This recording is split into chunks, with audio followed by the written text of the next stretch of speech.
नमस्कार दोस्तों, बहुत बहुत स्वागत है आपका इंडिया नाउ में और मैं हूं संदीप पाल। लोकसभा चुनाव के पहले चरण के बाद आखिर ऐसा क्या हुआ कि बीजेपी नेताओं के भाषण और भाषा में वो आक्रामकता आ गई जो पहले चरण से पहले नहीं थी।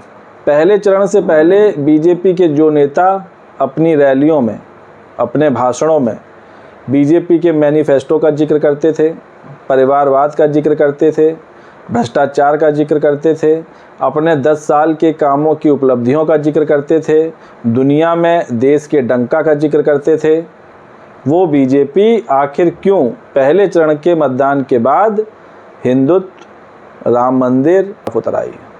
ये एक बड़ा सवाल है। और ये जो बदलाव बीजेपी की चुनावी रैलियों की शैली में आया है, इसकी वजह क्या है? क्या जिस तरह पहले चरण में कम मतदान हुआ वो बीजेपी के लिए चिंता का सबब बना है? क्या बीजेपी को लगने लगा है कि अब जो उसके वादे थे, जो उसने देश की जनता के साथ वादे किए थे, वो क्या जनता के सामने खुलकर सामने आ गए हैं? उनकी असलियत सामने आ गई है? क्या इस वजह से जनता घरों से बाहर नहीं निकली? क्या उसका बीजेपी से मोह भंग होने लगा है? और क्या गर्मी का सितम था जिसके चलते वो बाहर नहीं निकली?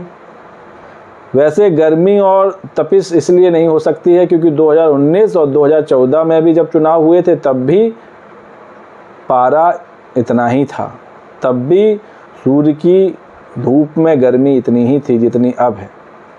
लेकिन इस बार पहले चरण के बाद जिस तरह बीजेपी ने आक्रामक रुख अपनाया है, जिस तरह पीएम मोदी इंडी अलायंस को घमंडिया अलायंस कह के पुकार रहे हैं, कांग्रेस के बारे में बता रहे हैं कि अगर इनकी सरकार आई तो बहन बेटियों का, माताओं का मंगलसूत्र भी नहीं बचेगा, ये आपकी संपत्ति को छीनकर घुसपैठियों को दे देंगे।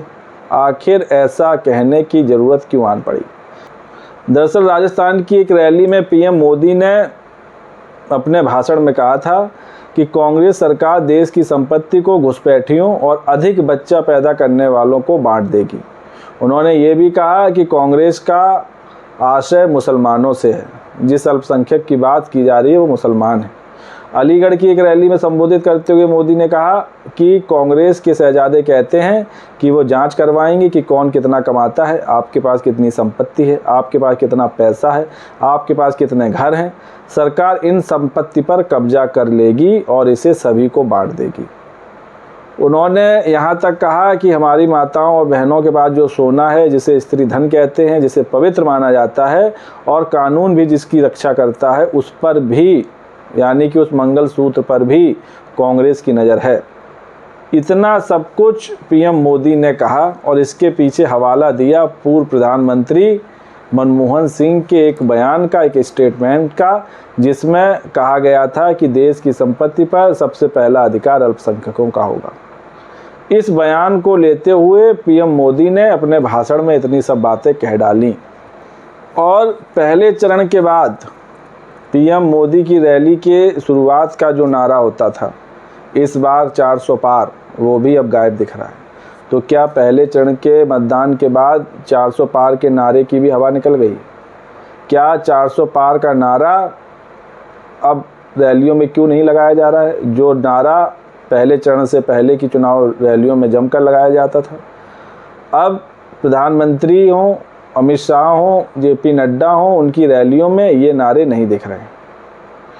और जिन बातों का जिक्र वो पहले रैलियों में करते थे, मैनिफेस्टो में क्या क्या देश की जनता को वो सरकार बनने पर देंगे, उसकी भी बात अब नहीं की जा रही है। मैनिफेस्टो को भी दरकिनार रख दिया गया है और 400 पार का नारा भी उठाकर किनारे दबा दिया गया है।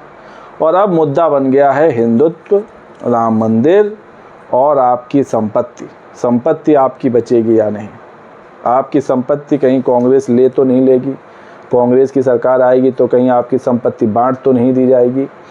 ये सब बातें अब रैलियों में की जा रही है। पीएम मोदी के इस भाषण की शिकायत कांग्रेस ने चुनाव आयोग से की और जो कांग्रेस के अध्यक्ष हैं मल्लिकार्जुन खड़गे, उन्होंने तो पीएम मोदी से मिलने का वक्त भी मांगा है ताकि वो बता सकें कि उनके मैनिफेस्टो में, कांग्रेस के मैनिफेस्टो में ऐसा कुछ है ही नहीं जिसका जिक्र पीएम मोदी ने अपनी रैली में किया।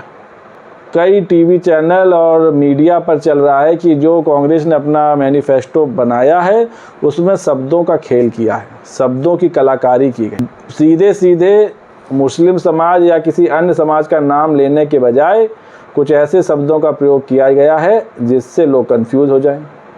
ये सब मीडिया में चल रहा है। पीएम मोदी के इस तल्ख भाषण के बाद कांग्रेस भी हमलावर है। कांग्रेस ने अब सवाल दागा है और पूछा है कि जिसमें कहा गया है कि उनके मैनिफेस्टो, जिसको न्याय पत्र का नाम दिया गया है, उनके मैनिफेस्टो में संपत्ति के पुनर्वितरण का तो कोई उल्लेख ही नहीं है, कोई जिक्र ही नहीं है। लेकिन ये वादा किया गया है कि अगर पार्टी सत्ता में आती है तो वो नीतियों में ज़रूर बदलावों के जरिए संपत्ति और आय की बढ़ती असमानता को दूर करेगी। जो समाज में संपत्ति की असमानता है उसको दूर करने का वादा जरूर किया गया है। इसके अलावा घोषणा पत्र के पहले ही पेज पर है कि समानता में जातिगत भेदभाव को रियलिटी के रूप में बताया गया है। कांग्रेस के मैनिफेस्टो के पहले पेज में ही समानता में जातिगत भेदभाव को रियलिटी बताया गया है और ये तर्क दिया गया है कि ओबीसी, एससी, एसटी भारत की आबादी का 70% है। हाई रैंकिंग वाले प्रोफेशन, सर्विस और कारोबार में उनका प्रतिनिधित्व उनके अनुपात के मुताबिक कम है। इसके बाद इसमें जातियों और उपजातियों और सामाजिक आर्थिक स्थितियों की गणना के लिए राष्ट्रव्यापी सामाजिक, आर्थिक और जाति जनगणना कराने का वादा किया गया है। कास्ट सर्वे कराने का वादा भी कांग्रेस ने किया है। लेकिन साथ ही इसमें कहा गया है कि आंकड़ों के आधार पर हम सकारात्मक कार्रवाई के एजेंडे को और मजबूत करेंगे। तो मैनिफेस्टो में ये कहीं नहीं कहा गया है कि आपकी संपत्ति घुसपैठियों को बांट दी जाएगी, आपकी संपत्ति अल्पसंख्यकों को बांट दी जाएगी। तो कास्ट सर्वे और आर्थिक सर्वेक्षण तो बिहार में भी हो चुका है, जिसके जरिए ये पता चला कि राज्य में किस जात की कितनी आबादी है और किस जात के कितने लोग गरीबी रेखा से नीचे हैं और किस जात के कितने लोग संपन्न हैं। तो जिस जात के जितने लोग गरीबी रेखा से नीचे हैं उनके लिए सरकार मदद कर रही है, 2 लाख वाली स्कीम लाई है। उनको व्यापार करने के लिए और व्यवसाय करने के लिए 2 लाख की मदद की जाएगी। और जो जातियों के बारे में पता चला है कि किस जात के कितने लोग हैं, तो इसके हिसाब से ये पता चलेगा कि जिसकी जैसी हिस्सेदारी उसकी वैसी भागीदारी। तो इसी फॉर्मूले को कांग्रेस अपना रही है। उसका भी कहना है कि जिसकी जैसी हिस्सेदारी उसकी उतनी भागीदारी।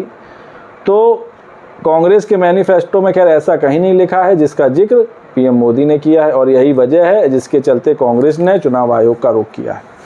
और अब चुनाव आयोग ने इस मामले में 29 अप्रैल तक बीजेपी को जवाब देने को कहा है। अब पहले चरण के बाद रामनवमी, हनुमान चालीसा का जिक्र किया जा रहा है और कांग्रेस पर निशाना साधा रहा है। कर्नाटक की एक रैली में पीएम मोदी ने कहा कि यहाँ तो हनुमान चालीसा पढ़ना भी गुनाह है, क्योंकि यहाँ हनुमान चालीसा पढ़ने पर एक शख्स को इस कदर पीटा गया कि उसे लहूलुहान कर दिया गया। इसके अलावा जांजगीर की एक रैली में पीएम मोदी ने कहा कि कांग्रेस शासन में हनुमान चालीसा पढ़ना भी गुनाह था और आप अपनी आस्था का पालन भी नहीं कर सकते हैं। वहीं टोंक और सवाई माधोपुर की रैली में कहा कि कांग्रेस शासन में राम का नाम लेना भी अपराध माना जाता था, यहाँ रामनवमी के जुलूस पर पाबंदी लगाई जाती थी। तो क्या 2014 से पहले या जब मोदी सरकार नहीं आई थी उससे पहले कोई भगवान राम का नाम नहीं लेता था? क्या ये सच है? क्या 2014 से पहले कोई हनुमान चालीसा नहीं पढ़ता था? क्या ये सच है? तो इस तरह के मुद्दे अब चुनावी भाषण के हथियार बनते जा रहे हैं बीजेपी के। इसके अलावा रैलियों में पीएम मोदी पहले जिनको अल्पसंख्यक या एक खास समुदाय कहकर संबोधित करते थे, अब सीधे तौर पर उनका नाम लिया जा रहा है और बताया जा रहा है कि कांग्रेस अगर सत्ता में आई तो आपकी संपत्ति ज़्यादा बच्चे वालों में बांट दी जाएगी, देश के घुसपैठियों को बांट दी जाएगी। तो क्या ये आपको स्वीकार्य होगा? ये बात पीएम मोदी ने कही राजस्थान की एक रैली में। वहीं योगी आदित्यनाथ ने भी शरिया कानून का जिक्र किया और कहा कि कांग्रेस अगर सरकार में होती तो शरिया कानून लागू कर देती। इसके अलावा आतंकवाद और राष्ट्रवाद के मुद्दों पर भी बीजेपी प्रखर और मुखर होकर बोल रही है। गृह मंत्री से लेकर पीएम मोदी से लेकर जेपी नड्डा से लेकर सीएम योगी हो, चाहे कोई नेता हो, वो अपनी चुनावी रैलियों में और भाषणों में राष्ट्रवाद का मुद्दा जमकर उठा रहे हैं और आतंकवाद को किस तरह भारतीय सेना जवाब दे रही है वो मुद्दा भी उठा रहे हैं। खैर, इस मुद्दे से किसी को कोई गुरेज नहीं होना चाहिए, क्योंकि राष्ट्रवाद हर नागरिक का पहला धर्म है और आतंक के खिलाफ लड़ाई देश की पहली लड़ाई है। मतलब आतंकवाद के खिलाफ लड़ना सबसे अहम और सबसे ज़रूरी है और राष्ट्रवाद देश के हर नागरिक में होना ज़रूरी है। तो इन मुद्दों पर किसी को कोई आपत्ति नहीं है। वहीं चुनावी रैलियों में एक मुद्दे पर और लड़ाई चल रही है, संविधान बचाने की लड़ाई, संविधान ख़त्म करने की लड़ाई। ऐसा कहा जा रहा है कांग्रेस पार्टी की ओर से, विपक्षी दलों की ओर से, कि बीजेपी अगर एक बार और सत्ता में आई तो संविधान बदल देगी, इसलिए संविधान बचाने वालों को वोट करें। वहीं बीजेपी का कहना है कि किसी तरह का कोई संविधान बदला ही नहीं जा रहा है, ये विपक्षी दलों की एक चाल है जिससे जनता को गुमराह किया जा रहा है। अगर संविधान बदलना होता तो 10 साल से सरकार में है, मन चाहे जब संविधान बदल देते, लेकिन ऐसा नहीं है। वहीं विपक्ष का कहना है कि जो 400 पार का नारा दिया गया है उसका मतलब ही यही है कि 400 पार आ जाएगा तो फिर तो हर कानून आराम से बन जाएगा। तो इस मुद्दे पर भी चुनावी रैलियों में घमासान मचा हुआ है। राजनीतिक विशेषज्ञों की माने पहले चरण के बाद जो उनकी राय है, उनका जो कहना है, जिस तरह की धीमी वोटिंग हुई और कम वोटिंग हुई, 7 से 9% तक की गिरावट आई, देश की 102 सीटों पर पूरे देश में पहले चरण में चुनाव हुआ, उसमें जो गिरावट देखी गई, उसके बाद राजनीतिक विशेषज्ञों का कहना है कि इससे एक बात तो जाहिर हो गई है कि देश में इस वक्त किसी तरह की कोई लहर नहीं। 2024 में जिस तरह की मोदी लहर थी, 2019 में जिस तरह की राष्ट्रवाद और बालाकोट स्ट्राइक की लहर थी, इस चुनाव में ऐसी कोई लहर ही नहीं है। अगर लहर होती तो वोटर छाता लेकर गर्मी में निकलते, पानी की बोतल लेकर गर्मी में निकलते, लेकिन इस बार घरों से ही नहीं निकले। गर्मी तो एक बहाना है, गर्मी तो हर चुनाव में रही है। चुनावों का इतिहास उठाकर देख लीजिए, लोकसभा के चुनाव अधिकतर गर्मियों में ही हुई हैं, अप्रैल मई के बीच ही हुए हैं और पहला चरण जो हुआ वो भी अप्रैल के महीने में हुआ। तो गर्मी को इसके पीछे कारण बताना कम वोटिंग का, ये कहीं से जायज़ नहीं लगता। हालांकि चुनाव आयोग समेत कई सियासी पार्टियों ने मतदाताओं को जागरूक कर रही है ज़्यादा से ज़्यादा वोट करने के लिए, और वोट करना भी चाहिए, क्योंकि जब आप ज़्यादा से ज़्यादा वोट करेंगे तब आप अपने मन की सरकार चुन सकेंगे।